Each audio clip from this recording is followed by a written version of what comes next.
Hola, ¿qué tal? Muy buenos días. Mi nombre es Laura Hernández, soy la psicóloga de Fundación CIMA y estamos aquí para un programa más de Tanto por Hacer. Tenemos con nosotros nuestra invitada, Patricia Escalante, que también es psicóloga y nos ayuda muchísimo en la Fundación. ¿Cómo estás, Patricia? Muy bien, muy buenos días. ¿Cómo te va, Laura? ¿Bien? Muy bien, gracias. Aquí haciendo algo novedoso el día de hoy. Muy bien. Perfecto. Vamos a platicar un poquito sobre cómo comunicar el cáncer de mama metastásico a la familia. Es un tema un poco amplio, entonces vamos a ahondar un poquito en cómo comunica la paciente. ¿De acuerdo, Pati? Claro que sí, con mucho gusto. ¿Qué experiencia tienes sobre el tema, sobre este tema? Platícanos. Bueno, mira, más que otra cosa, en esta parte de la comunicación, ¿cómo voy a comunicar una experiencia de este tipo? Pues es un tema amplísimo, pero lo más importante de mi punto de vista es que la paciente o la enferma, la persona que está pasando por esta situación tan difícil, ¿sí? Sepa comunicar, sea asertiva en su comunicación. Esa parte es bien importante, por ahí tenemos que empezar. Primero, que la paciente o la persona que va a hacer una comunicación o va a dar va a hablar sobre un tema muy especial, sepa comunicarse asertivamente. Esa es la parte, creo que es la parte focal de este tema, ¿sí? Qué maravilla. Y de repente escuchamos como mucho comunicación asertiva por todos lados. ¿Qué es comunicación asertiva? Porque hay gente que lo escucha, que dice, sí me gustaría, pero no lo entiendo. ¿Qué es comunicación asertiva? Bueno, mira, sobre comunicación asertiva tendríamos que tomar unas horas y horas y horas para entender lo que es esto. Claro. Pero fíjate que yo he encontrado, y con las pacientes que yo trabajo y todo esto, he encontrado y ha dado buen resultado, en donde yo les he ido diciendo y les hablo de una formulita mágica, porque para que se les quede grabado, ¿no?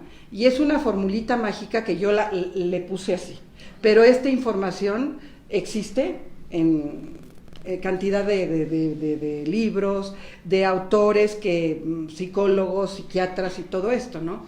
Y dentro del área de lo que es la terapia Gestalt, que es hablar en primera persona, en presente y desde su necesidad o sentimientos. Esa parte, a eso le llamo yo la formulita mágica.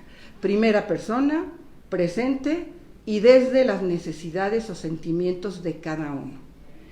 Esa parte es bien importante porque esto también nos lleva a estar en el aquí y en el ahora, ¿sí? Que es otro de los temas que es muy importante para una persona que está siendo diagnosticada de cáncer de mama metastásico, ¿sí? Eso es para mí concretamente hablar asertivamente o comunicarse ahorita asertivamente. Un poquito más sobre esta comunicación y justo cómo podemos comunicar, pero en los grupos de apoyo que tenemos dentro de la Fundación, ¿qué has observado que es importante para estas pacientes que tienen cáncer metastásico? ¿Qué es algo determinante?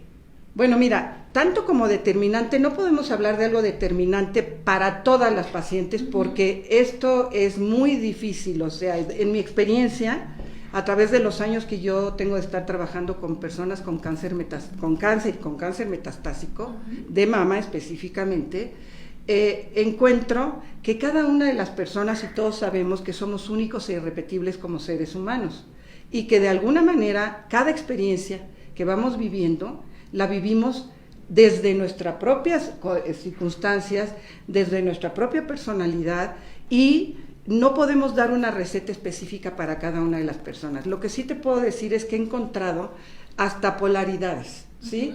He encontrado en pacientes, una paciente que recientemente le diagnosticaron el cáncer de mama metastásico, ella, como vivió la experiencia de su primer diagnóstico dentro de la fundación, nos buscó a la fundación para encontrar el apoyo emocional. Y todo su proceso del primer diagnóstico de cáncer de mama lo vivió con todo el apoyo de la fundación, porque pues la fundación brinda apoyo en todos los aspectos de la vida, ¿no? De una persona que tiene este problema. Entonces ella lo vivió y ahora la veo y me sorprende, me ha dado una gran lección de vida, porque lo vive ella desde esta parte de actitud, toma una actitud muy positiva, ¿sí? Entonces ella va y dice, voy para adelante y voy a seguir adelante y voy a seguir viniendo aquí a la fundación. Tenemos un grupo de cáncer de mama metastásico, ella llega a ese grupo, anteriormente venía el grupo solo de cáncer y ha sabido cómo comunicarse con su familia. Este es el lado de la actitud positiva.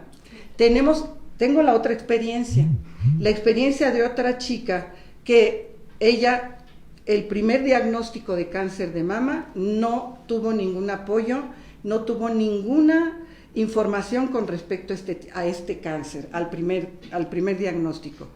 Cuando ella llega, ya llega con el cáncer, diagnosticada con cáncer de mama metastásico. La canalizamos al grupo de cáncer de mama metastásico, se le atendió, se le ofrecieron todas las facilidades que da la fundación y ella nunca pudo modificar. También tenía mucho que ver en su personalidad, que era una personalidad muy marcada por la tragedia, por el drama, ¿sí? Y entonces ella no pudo nunca superar, o sea, duró 3 meses de vida, le quedaron, solo 3 meses de vida. No quiero decir con esto, y que en paz descanse, claro, no quiero decir con esto que nosotros resolvamos el problema de que no se van a morir, ¿no? Nosotros sabemos que la muerte es inevitable.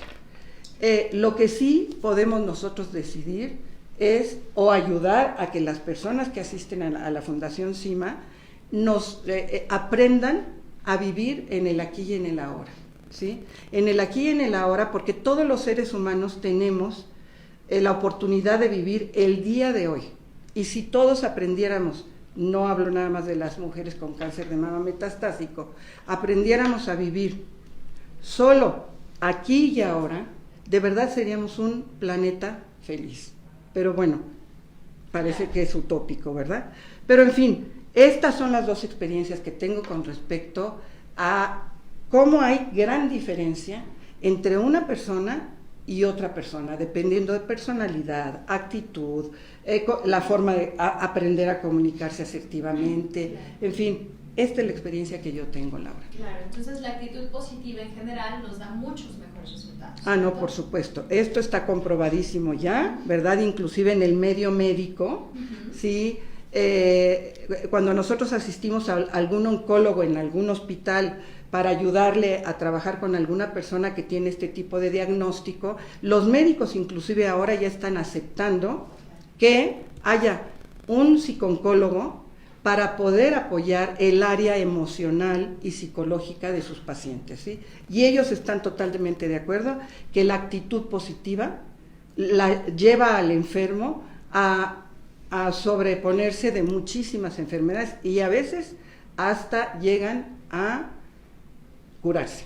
Sí, claro, qué maravilla. Algo que tiene también Fundación CIMA, y aquí quiero hacer un paréntesis un poquito grande, es que además de los grupos de apoyo que hay para las pacientes, tanto en cáncer primario como en cáncer de mama metastásico, hay también apoyo a familiares, ¿cierto? Ah, claro. Que es importante.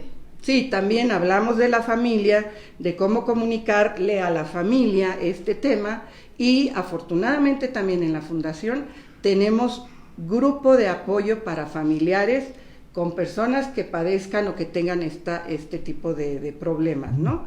Yo no le llamo enfermedad, porque para mí son experiencias de vida, ¿sí? El vivir y esto lo he aprendido de las mismas personas que llegan a los grupos, ¿sí? Dicen, es que yo no estoy enferma. Esto es una experiencia de vida para yo crecer y tener un mejor aprendizaje. Entonces yo les invito a que ustedes intenten vivir esta experiencia que están viviendo, que entiendo y sé que no es nada sencillo, ¿sí? Pero que traten de vivirlo como una nueva experiencia de vida. Y algo que les puedo comentar es que lejos de preguntarse ¿por qué a mí?, ¿sí?, háganse la pregunta de ¿para qué a mí? En ese ¿para qué a mí? Vamos a encontrar, ¿sí?, una respuesta positiva siempre. Claro, perfecto. Muchísimas gracias, Pati. ¿Cómo alguien llega a la actitud positiva, la actitud negativa se contagia en la familia cuando hay un diagnóstico de este tipo? Muéstrame o platícanos de un ejemplo de cómo comunicarnos de una manera asertiva. ¿Cómo podemos comunicarle a la familia esto? Yo sé que no hay fórmulas, yo sé que no hay como una receta de si me paro, me subo, me hago. Eso es como muy claro, pero ¿cómo sería la forma ideal? Ok, mira, para comunicarme asertivamente y lograr el objetivo que yo tengo al hablar con una persona de cualquier tema, hablaremos generalizando, cualquier tipo de tema en donde yo quiero resolver una situación, yo le voy a hablar a la persona, como decía yo, en primera persona, en presente y desde mi necesidad. Entonces, te pondré un ejemplo, ¿sí? Yo necesito que algún miembro de mi familia me lleve a recoger un documento, ¿sí? Yo sé que todos los miembros de mi familia están ocupados, tienen trabajo, esto, aquello, y a veces hasta los jóvenes están ocupados en ir con sus cuates, en fin, y lo menos que quieren llevar es a una persona adulta a recoger ese documento. La manera, es un ejemplo muy sencillo, pero espero que quede claro. La manera en que yo le pediría a esta persona, le diría: oye, hijo, fíjate que tengo una necesidad muy importante de ir a recoger un documento con el notario, porque si no tengo yo ese documento, voy a tener un grave problema y eso me angustia mucho, ¿sí? ¿Me podrías hacer favor de llevarme? Sí, esa es la manera en que yo lo haría. He escuchado a otras personas, no sé si notaron que hablé en primera persona, en presente y desde mis necesidades, ¿no? Claro. Aclarando el tema que quiero resolver y desde la necesidad o desde la consecuencia que yo puedo tener. Esa es una de las maneras en que yo podría hacerlo, generalizando. Ahora, ya tocando el tema de la buena comunicación de malas noticias, ¿sí? Como en este caso es el tema de cómo voy a comunicarles a mi familia, ¿sí? Y a los seres queridos cercanos, cómo les voy a comunicar la mala noticia que desde la experiencia positiva ya no es una mala noticia. Desde la que les comenté, desde la experiencia negativa, sí es una mala noticia. Y en general los seres humanos tendemos a ser catastróficos, ¿verdad? Generalmente siempre tendemos a irnos hacia pensar que todo es malo. El peor escenario, ¿no? Entonces, para comunicar la mala noticia, como en este caso el cáncer de mama metastásico, hablaré de siete pasos que necesitamos observar. Hay que dar la noticia personalmente, no darla por teléfono. Ni por WhatsApp. No, ni por WhatsApp, ni por mail, no. Esto necesita ser personalmente. Después es mantener un contacto visual sereno, directo, serio y con una actitud positiva. Por supuesto que para poder lograr esto, una persona que acaba de ser diagnosticada de cáncer metastásico tendrá primero que ella vivirlo desde esta actitud positiva, ¿sí? Tendrá que trabajar primero con ella y posteriormente podrá dar la noticia de esta manera. Perdón, voy a hacer aquí un paréntesis. Más adelante Pati nos va a mostrar justamente cómo llegamos a tener esta calma. Una técnica muy buena que ayuda mucho en los grupos de apoyo para que puedan justamente liberar un poco de tensión. Claro que sí. Adelante. El otro punto, este punto donde hablo, mantener un contacto visual sereno, directo y con una actitud positiva, le da la impresión de que yo estoy presente en la conversación y que estoy escuchando con atención, si yo lo hago de esta manera. Luego es dejar que las demás personas tomen la iniciativa. Esto es muy importante, dejar que los que están a mi alrededor, mis familiares, mis hijos, mi esposo, mis amigas, tomen la iniciativa y pregunten, ¿sí? Que ellas pregunten lo que les interesa saber de mi diagnóstico, porque generalmente nos adelantamos a dar información que ni siquiera a la persona le interesa saber. Claro. Esto es muy importante. Dejo y escucho que tomen la iniciativa a los que les quiero informar sobre este diagnóstico.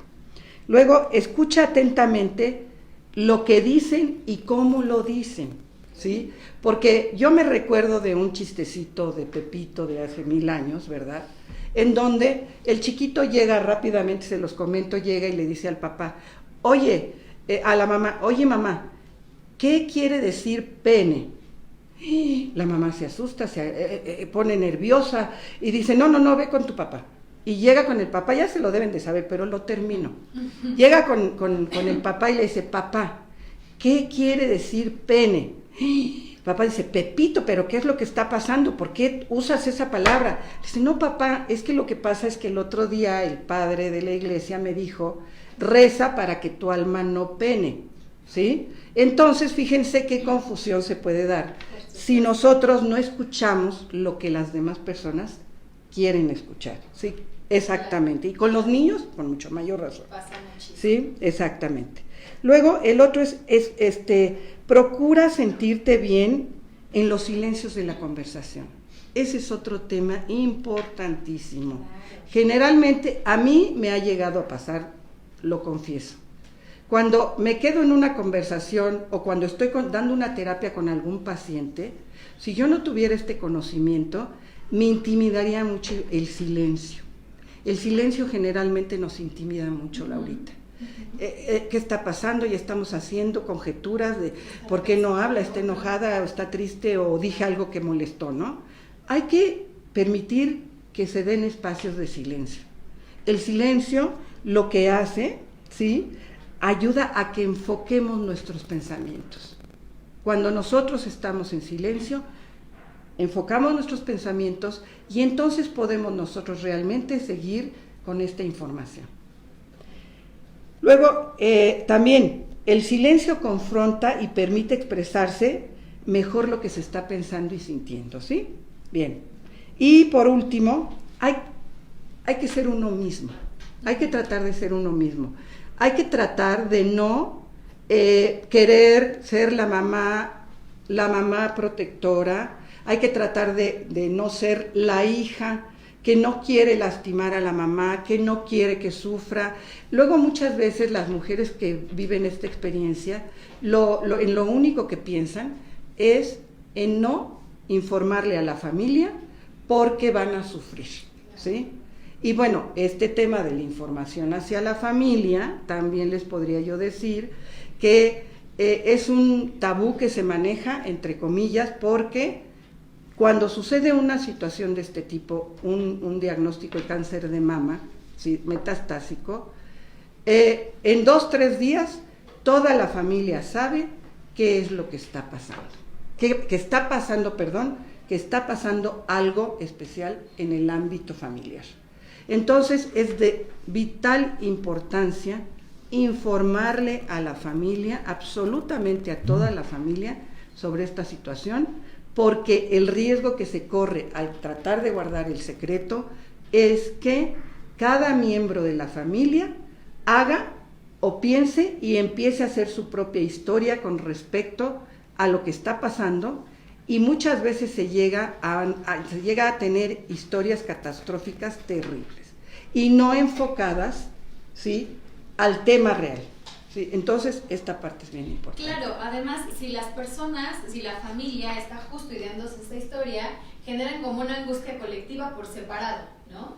Entonces es un estrés, es una ansiedad que al final del día creo que todos queremos hacer siempre lo mejor por el ser amado, y muchas de las veces no decimos, como tú mencionas, para no herir al otro, ¿no? Para no herir a la mamá, para no preocuparlos, ¿no? En esta parte en donde las mujeres el paciente en general cree que quiere todo el control para que el otro no sufra y termina sufriendo más porque se queda callado, no dice su necesidad, se siente mal y bueno, hay consecuencias bajo ansiedad, estrés, que también pues son determinantes en este caso. Así es, ¿no? Y en este renglón me viene ahorita a la mente un caso de una paciente que fue a Fundación y que ella le había comunicado única y exclusivamente a su hermana.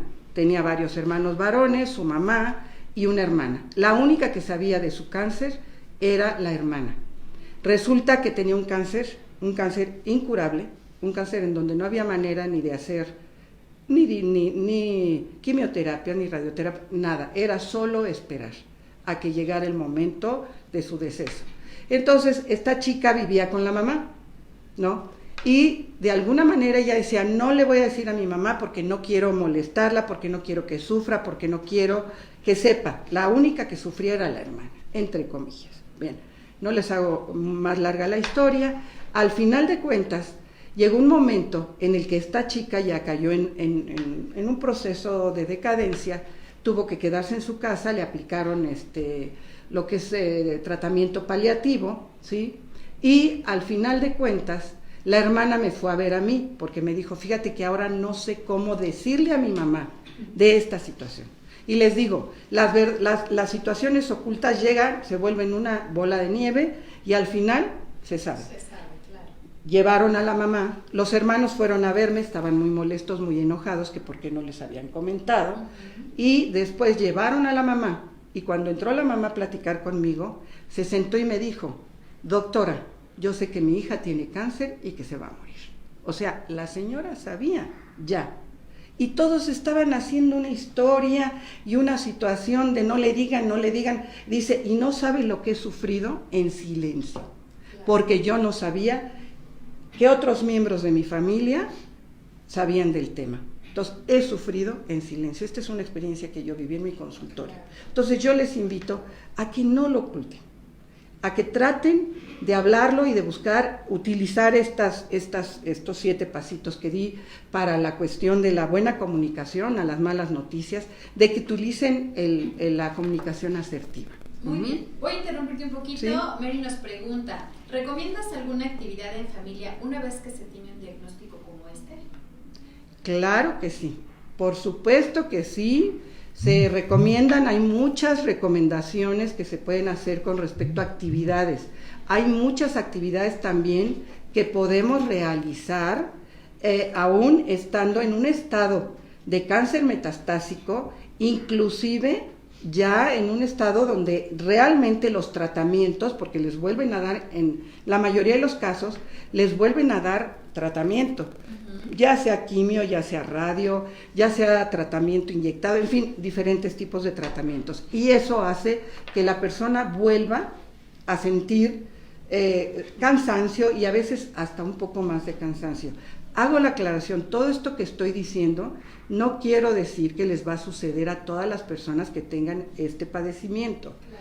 Todo depende del organismo de cada una de ustedes que va a reaccionar con respecto a los tratamientos. Lo que sí es importante es que si te encuentras en un estado ya de mucho cansancio o te acaban de dar tu tratamiento y vienen las consecuencias secundarias, aquí te invito a que tú pienses en tener alguna actividad que esté a tu alcance con tu familia. Por ejemplo, hacer reuniones familiares de plática, de conversación semanalmente. Vamos a reunirnos, vamos a tener una tarea que realizar todos los miembros de la familia para que nos reunamos una vez a la semana y platiquemos de todo esto.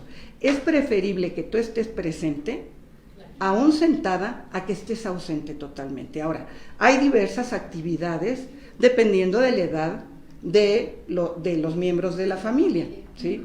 Hay muchas actividades. A los niños en etapa escolar les podemos ayudar desde nuestro sillón o desde nuestra silla a hacer diferentes actividades, ayudarlos en su escuela. Hay muchos temas que podemos nosotros desarrollar con ellos. Podemos nosotros, por ejemplo, ayudarlos a tener una conversación, por ejemplo, cuando los niños son chiquitos, tener un tema de comprensión, lectura de comprensión. Yo le cuento una historia a mi hijo y después le hago unas preguntas con respecto a esto, ¿sí? Entonces te digo, sí hay actividades que podemos realizar. Esto es todo dependiendo del tipo de edad que tienen los niños, la familia, las edades de la familia en general y el estado en el que tú te encuentres, ¿sí? Hay muchísimas actividades que puedes tener actividades de juegos de mesa, ¿sí? También estás sentada, puedes practicarlo y son actividades que te van a hacer sentir muy bien y vas a estar integrada a la familia. Ok, tenemos otro comentario por parte de Sandra. Dice, siento que mi familia me sobreprotege, no quieren ni que me dé el aire. me hacen sentir inútil cuando me hacen esto, ¿cómo puedo decirles sin que se sientan que soy una malagradecida? Es una pregunta bastante importante y muy recurrente que ha sucedido. Que es una malagradecida, dice ella. ¿Cómo ella puede expresar que no necesita tantas atenciones y no verse mal para la familia? Para que no tomen este comentario mal. Escucho que dice que no sentirse malagradecida. Entonces, yo doy por hecho con esta expresión de que te sientes malagradecida, o sea, que eres malagradecida por todos. Estoy tratando de entender tu pregunta, ¿sí? A lo mejor hago una interpretación, pero espero que te haya yo entendido. Te sientes malagradecida. Yo me imagino que por todas esas atenciones que te corren, por todos esos cuidados que están teniendo, por toda esa sobreprotección que estás sintiendo que te dan. Me imagino que así es la cuestión. Fíjate que yo te voy a decir una cosa. Primero que nada, hay que hablar asertivamente, justo de este tema que hemos hablado hace un momentito, y yo te propondría una forma de cómo expresarles a ellos desde mí. Claro, ya será cuestión de que tú tomes nota y trates de hacer por escrito, eso es muy importante. Cuando me voy a tratar de comunicar asertivamente, primero hay que escribir lo que quiero expresar, ¿sí? Eso es lo primero que hay que hacer, leerlo y ver si en realidad está expresando lo que yo necesito expresar. Si no es así, vuelvo a redactar, ¿sí? En fin, te voy a decir y te voy a tratar de decir en pocas palabras cómo lo haría yo, desde lo que tú comentaste. Yo primero trataría de que todos los miembros de la familia estuvieran reunidos. Si no se puede por cuestión de actividades y todo esto, lo puedes hacer uno a uno, ¿sí? Y yo les diría esto. Quiero hacerles un comentario con respecto a cómo me estoy sintiendo a partir de que yo veo que ustedes me corren muchas atenciones, me cuidan mucho, me sobreprotegen, ¿sí? Quiero comentarles que en primer lugar, lo menos que quiero hacer es sentirme una inútil. Y de esta manera considero que agradezco mucho que me estén tratando de dar todo lo que ustedes pueden darme, y a lo mejor hasta más. Pero me siento inútil, y ¿saben qué? Que como yo siento que no necesito tantos cuidados, tantas atenciones, tanta sobreprotección, me siento malagradecida. Y hasta ahí llegaría yo a esperar a ver qué te responden. Pero recuerda, primera persona en presente y desde cómo te estás tú sintiendo. Esa es la comunicación a la que yo le digo la formulita mágica para comunicarte asertivamente. Gracias, Pati. Aquí voy a hacer igual otro paréntesis, porque de repente en esta parte que menciona Pati de la forma en que nos comunicamos, recuerden que no es instantánea, es importante para que sepamos qué queremos e informarle al otro qué es lo que necesitamos. Pero no quiere decir que por decirlo una vez, entonces las cosas ya van a ser como ustedes crean que van o que quieren que sean, ¿no? Exacto, el resultado no es inmediato. Claro. A lo mejor la primera vez te comunicas, tratas de comunicarte asertivamente con esta formulita mágica y pues no te da el resultado que tú esperas, ¿verdad? Pero inténtalo nuevamente, o a lo mejor como tú formulaste tu comunicación no es la correcta o no estás expresando lo que en verdad a ti te está pasando o lo que tú en realidad estás necesitando. Y entonces por eso no te da el resultado que esperas, ¿sí? Hay que tener paciencia, hay que practicarlo, ¿sí? Y hay que estar practique y practique. Por eso les digo que es muy importante que lo escriban primero, para que les quede claro y ustedes escuchen y escríbanlo y repítanlo en voz alta, para que ustedes lo escuchen y se den cuenta si realmente es lo que ustedes están queriendo comunicar. Gracias, Laura. No, gracias a ti. ¿Tenemos un comentario más? ¿Sí? Sí, perfecto. Muy bien. Muy bien, tenemos un comentario de Mónica. Mónica nos dice, tengo una amiga que tiene cáncer de mama metastásico y tiene una hija de 8 años a la que no quiere decirle lo que padece, pero yo lo veo mal. ¿Es bueno que no le diga nada? Sé que no quiere preocuparla, pero ¿no será peor para la pequeña? Ok, esta pregunta de verdad es una pregunta muy interesante, todas son muy interesantes, pero esta me lleva a los niños, por eso menciono de esta manera, que es como es la pregunta para mí. Tenemos, permíteme un segundo. Tenemos una situación en donde efectivamente la niña de 8 años dice uno, no, pobrecita, va a empezar a sufrir, mejor no le digo, mejor que no se entere y que se entere cuando ya venga la situación desencadenante, si es que llegara, ¿verdad? Y todo esto. Empezamos a tener pensamientos catastróficos con respecto a lo que la niña va a sentir o a pensar. Como les decía yo hace un rato, este tema se percibe en el ambiente, para empezar, en casa se percibe que hay algo diferente. Ahora, los niños son tan hábiles, tan astutos, tan inteligentes, que se dan cuenta que a mamá le está pasando algo, ¿sí? Entonces yo les sugiero que de verdad le digan que le digas a tu amiga que la situación es que hay maneras de comunicarlo dependiendo de la etapa y de la edad. Nosotros en la fundación tenemos un panfletito, ¿sí?, en donde nos va dando la información de cómo tratar con los niños de una edad a otra, ¿sí? Cómo informárselos a los niños de 5 a 8 años, de 9 a 12 años, cuando son adolescentes, ¿sí? Y es muy importante hacer algo. A partir de que comuniquemos asertivamente a la niña, habrá primero que escuchar a la niña, como decía yo en el caso anterior, preguntarle a la niña, hija, ¿cómo te sientes? Primero preguntar cómo te sientes para saber si la niña está inquieta o algo, o menciona el tema de la enfermedad de la mamá, primero que nada, ¿no? Si la niña menciona ya, la mamá tendrá que saber cómo llegar al corazón de su hija, cómo tratar de sacar la información de la niña para ver si ya la niña está percibiendo algo, ¿sí? Y de esa manera entonces sí, empezar a hablar con ella y decirle claramente que tiene una enfermedad, que le van a dar tratamientos, porque el problema es que si la mamá no le dice a la niña ahorita, no sé si a la mamá le van a dar quimioterapias, radioterapias, todo esto, y si se las van a dar, después van a venir las consecuencias secundarias del tratamiento. ¿Y qué es lo que va a pasar? ¿Sí? Que la niña se va a asustar de ver a la mamá si se le cayó el cabello, se adelgazó, si tiene náuseas, en fin, todo esto. Va a ser peor la consecuencia, ¿sí?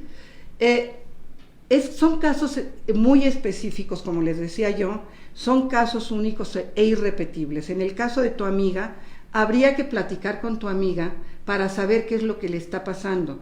Yo la invitaría a tu amiga a que llamara a la Fundación CIMA para que ahí le dieran una información correcta y le pudieran orientar, invitarla inclusive a que viniera a la fundación, y ahí le podríamos perfectamente bien orientar de cómo comunicarse con su hija de 8 años asertivamente para que puedan llevar este nuevo estilo de vida, porque la vida les va a cambiar, les está cambiando, de cómo hacerlo, pero orientada correctamente.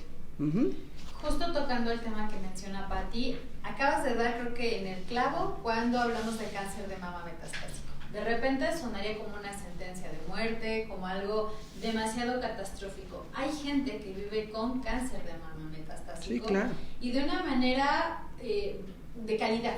Ajá. Entonces, en realidad no es una sentencia de muerte, es simplemente cambiar hábitos, cambiar el estilo de vida y que vivan su vida de la mejor manera, ¿no? Porque de repente mucha gente piensa, híjole, me voy a morir de esto, ¿no? Y en realidad, pues la muerte nunca avisa cuando llega, ni a quién se lleva, ¿no? Así es. Entonces, es importante que lo veamos como solo vamos a cambiar un poco los hábitos. Y mira, ahorita me viene a la mente otro punto. Si tu amiga está diagnosticada de cáncer de mama metastásico, no sé si cuando le diagnosticaron la primera vez el cáncer de mama, la niña ya estaba con ella, ¿sí? Y de cualquier manera habría que regresarse un poquito a aquella etapa para que ella recuerde cómo le hizo, cómo fue que manejó esa etapa de su vida, porque tiene mucho que ver la primera etapa, el primer diagnóstico, con ya el diagnóstico de cáncer metastásico. cómo lo manejó, cómo lo vivió, en quién se apoyó o no se apoyó. Y entonces que de ahí ella saque cuál será la mejor conducta que pueda llevar en esta nueva etapa de su vida. ¿Sí? Muy bien, gracias. Voy a dar 3 anuncios más. Elizabeth Saus te dice muchas gracias por la información, te manda saludos. Gracias. Conchita Escalante te dice felicidades. Gracias. Y Gabriela, tenemos una pregunta con Gabriela. Dice, en esta comunicación asertiva, ¿cómo podemos poner límites? A veces mi familia quiere tomar las decisiones médicas por mí.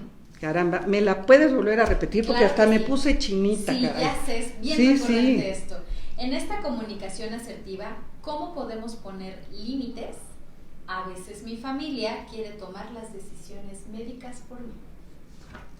Mira, me pongo chinita de verdad, porque este tema de hablar de los límites, ay caramba, es un tema tan amplio, tan importante en la vida de cualquier ser humano, de verdad, que te agradezco mucho que hayas hecho esta pregunta, porque fíjate, yo me he dado cuenta de que definitivamente el poner límites no es decirle al otro, ¿sí?, lo que tiene que hacer por mí, ni lo que tiene que hacer para que no me moleste, ¿sí? El poner límites es decirle al otro lo que a mí me pasa con su conducta, ¿sí? Justamente de esta manera pondremos también límites asertivos, ¿sí? ¿Qué me está pasando a mí con eso que tú estás haciendo, con tu conducta? Y en este caso sería importantísimo que tú trataras de utilizar la formulita mágica. La voy a volver a repetir porque parece ser que es muy sencilla, pero en los grupos me ha pasado que se las repito y se las repito y después les pregunto, a ver, dime cuál es la formulita mágica y no se acuerdan, entonces la vuelvo a repetir. Primera persona, presente y desde lo que a mí me pasa o siento, ahora agrego con tu conducta. Y de esa manera yo le voy a hacer saber a la otra persona, ¿sí?, lo que a mí me está pasando desde el momento en el que están tratando de tomar decisiones en mi propia vida, con los medicamentos, con los tratamientos, con todo esto. Y es muy importante que tú les hagas saber que la única que tiene derecho a decidir sobre su cuerpo, sobre su mente, sobre sus emociones y sobre su vida, eres tú. Entonces yo te invito a que tú te cuestiones primero qué te pasa a ti con esa conducta que están llevando tus familiares con respecto a decidir qué tienen que hacer con tu vida. Primero que nada, tú detecta primero qué te está pasando a ti. Porque si no les hablas desde lo que te ocurre a ti con esas actitudes de ellos, no vas a poner límites asertivos, ¿sí?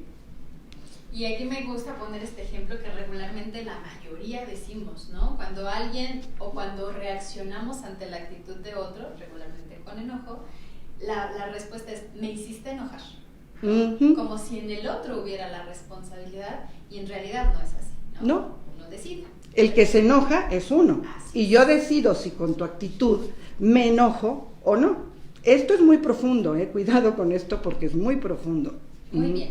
Tenemos el comentario de Elizabeth, dice, mi niña me vio sin pecho y me preguntó que si ya me iba a quedar así. Tiene 11 años. Ok, este es otro tema, que bueno, tema sobre todo esto del cáncer de mama, cáncer metastásico, nos podríamos pasar la vida entera hablando, pero qué bueno que tenemos esta oportunidad de poderles dar esta información y poco a poco se les irá ampliando cada aquí en la página de Tanto por Hacer. Bien, con respecto al pecho, la niña te lo vio. Yo creo que la niña que tiene 11 años ya debe de estar informada por la enfermedad que pasaste, por el proceso por el que pasaste, ¿sí? Y espero que ya le hayas informado y sabrá ella, ¿verdad?, lo que te pasó. Si no es así, te recomiendo que le comuniques a la niña de 11 años, primero que le preguntes, vuelvo a lo mismo, pregúntale a ella te pregunta a ti, que si te vas a quedar así. Bueno, tú decides si te quedas así o no. Hay muchas alternativas, primero que nada, con respecto a que te pueden hacer una reconstrucción, con respecto a que te puedes, la única solución a que no te quedes así es la reconstrucción, ¿sí? Es la única. Ahora, yo te preguntaría a ti, ¿verdad? O pregúntate tú misma, ¿realmente quieres quedarte así o no? Para empezar por ahí, ¿verdad? Tú debes de estar primeramente clara con lo que tú quieres y deseas, ¿sí? Porque la única que decide, vuelvo a repetir, con respecto a esto, si hay una solución, la reconstrucción. Ahora, te hago la aclaración. Si tu respuesta a la reconstrucción es sí, es importantísimo que sepas que no todas las personas son candidatas a la reconstrucción, ¿sí? Aclaro esto, ¿sí? Y posteriormente sería tomar cartas en el asunto, primero resolverte tú. ¿Te quieres quedar así? ¿Sí o no? Esa es la primera respuesta que te tienes que responder tú. Ya que estés tú clara, entonces podrás hablar con tu hija. Mientras yo no esté clara, yo no puedo transmitir ninguna información asertiva. Entonces, este es el punto. Perfecto, muchas gracias, Pati. De nada. Me gustaría cerrar con esta parte de repente de la gente que le cuesta trabajo, pues decir sus preguntas o decir cómo se siente. La mayoría de las personas que reciben un diagnóstico de cáncer metastásico genera un poco de ansiedad.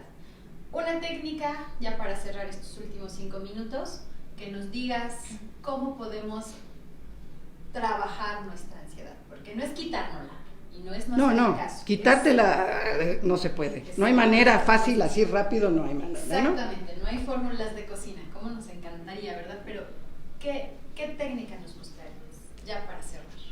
Bueno, miren, para la cuestión de la situación de la ansiedad, generalmente en este momento de la vida, y voy a hablar solamente de la República Mexicana, porque es donde vivo, es de donde soy y es donde he convivido con todas las personas. Digo, la mayoría de las personas pues, convivimos en este país. La situación es que todos vivimos en un estado de estrés terrible. De hecho, los médicos y la ciencia a nivel mundial está muy preocupada porque está a punto de ser una pandemia el estrés, ¿sí? Una pandemia quiere decir un contagio a nivel global, mundial, ¿sí? Esto es de preocuparse. Pero bueno, si aquí estamos en México y yo creo que todos vivimos estresados, ¿no? El que no esté estresado, por favor, márqueme, porque en realidad no se lo voy a creer, ¿sí? Bien, ya se volvió parte de nuestra vida, ¿no? Pero bien, ¿cómo le hacemos? Después del estrés viene esta situación de que empiezo a entrar en un estado de estrés y después llego al estado de ansiedad. En donde empiezo, para empezar hay que saber detectar cuando tenemos ansiedad, porque esta parte también es muy importante, ¿sí? Hay gente que dice, es que soy muy ansiosa. A ver, platícame cómo sabes que eres muy ansiosa, ¿sí? Bien, yo te voy a decir, la ansiedad empieza porque empezamos a sentir, el corazón se nos acelera, ¿sí? Empezamos a tener diferentes sensaciones en nuestro cuerpo, como hormigueo, como desesperación, ¿no? Como que ya me quiero mover de aquí, pero no tengo que ir a ningún lado, ¿sí? Y también se nos reseca la boca. Ese es otro síntoma de la ansiedad. Con que ustedes detecten si mi corazón está latiendo muy rápidamente, tengo la boca seca y tengo deseos de moverme a otro lado, ya estamos en un proceso de ansiedad, ¿sí? Ahora bien les digo, no quiero decir con esto que tienen que correr con el psiquiatra o con el médico, con nada. La técnica a la que tú te refieres, ¿sí? Es esta técnica de ponernos cómodos en el lugar donde estamos, sentarnos cómodamente, ¿sí? Poner nuestras manos en donde podamos nosotros, generalmente lo que a mí me han comentado y lo que para mí es muy cómodo, es poner nuestras manos sobre las rodillas o sobre los muslos, ponerlas hacia arriba o hacia abajo, como sea más cómodo para ti, ¿sí? Y empiezo primeramente a observar todo el espacio donde estoy, empiezo a observar el espacio donde estoy, empiezo a ver, empiezo a focalizar, hay cortinas, hay una pantalla, está Laurita aquí conmigo, tengo aquí unos papeles, veo esto, el micrófono, en fin, empiezo a focalizar el espacio donde estoy. Posteriormente voy a cerrar mis ojos. Cierro mis ojos y empiezo a recorrer todo mi cuerpo con los ojos cerrados, desde la punta de mis dedos de los pies, paso por mis pies, observo cómo están mis pies, ¿sí? Observo cómo están mis pantorrillas, están tensas, están relajadas, qué temperatura tiene esa parte de mi cuerpo, está tibia, está fría, paso a las rodillas, después paso a los muslos, por la parte anterior y posterior de mis muslos, checo cómo está mi vientre, solamente estoy revisando, hago la puntualización, solo estoy revisando qué sensaciones tengo en mi cuerpo, mi vientre cómo está. Ahora hago una aclaración, aquí me detengo, ¿qué son sensaciones? Porque luego las confundimos con sentimientos. Las sensaciones es todo aquello que percibo, ¿sí?, a través de mi cuerpo. A través de mi cuerpo surgen todas las sensaciones. Y les pongo un ejemplo de sensaciones. Comezón, ardor, frío, calor, opresión, ¿sí? Esas son las hormigueo en mi cuerpo, son sensaciones. Los sentimientos son otros, ¿ok? Continuemos con nuestro vientre, cómo está nuestro vientre, cómo está nuestra espalda, nuestras manos, nuestros brazos, cómo están los brazos, los antebrazos, la espalda, el cuello, cómo está mi cuello. Generalmente vamos a sentir una tensión espantosa en el cuello, porque ahí es donde se acumula el estrés. Posteriormente pasaré a mi cara, a mi mandíbula, a mi boca, a mi nariz, mis ojos, mi frente, mi pelo. Reviso todo mi cuerpo y qué sensaciones tengo en mi cuerpo. Una vez que detecté alguna o algunas sensaciones, lo que tengo que hacer es respirar profundo, voy a respirar profundamente, y la respiración sería tema de otra plática, porque es toda una técnica la respiración, pero se las hago rápidamente. Inspiro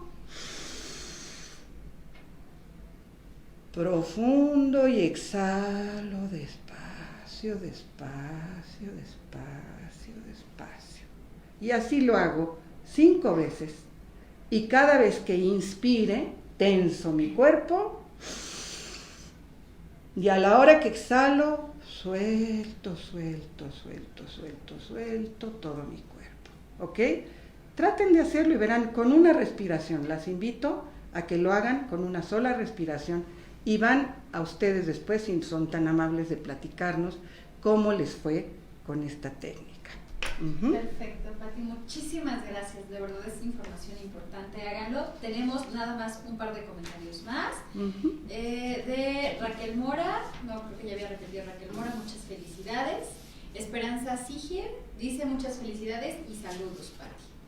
Y me preguntan que en dónde pueden conseguir prótesis. Por favor, nosotros en Fundación CIMA entran a una lista de espera, los damos por medio de donación. Por favor, llamen al 5574-9058, extensión 101. Ahí les van a contestar y les van a platicar sobre el procedimiento para que lo puedan conseguir. Les repito, el número es el 5574-9058, extensión 101. Y pues bueno, terminamos. Pati, de verdad, muchísimas gracias. Siempre encantada de escuchar toda tu información. Gracias por compartir tu experiencia y pues espero les haya gustado mucho este programa. Muchas gracias, Laura, por invitarme y yo encantada de la vida. Muchas gracias. Y no olviden la página www.tantoporacer.org. Muchísimas gracias. Gracias y buen día. Buen día.